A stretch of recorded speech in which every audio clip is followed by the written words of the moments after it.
Hello guys, welcome to our YouTube channel, and today we are going to learn how to reverse a video on TikTok. So if you want to reverse your video on TikTok, first of all you have to open up your TikTok application.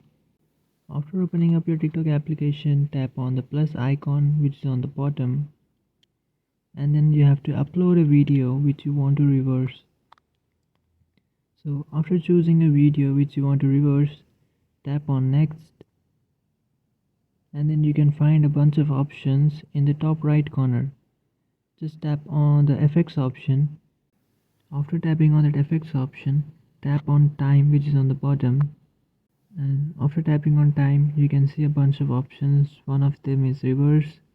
You can just tap on reverse.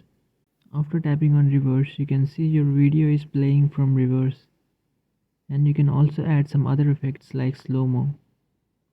So this is how you reverse your video on TikTok. If you have any doubts, feel free to comment below. Thanks for watching.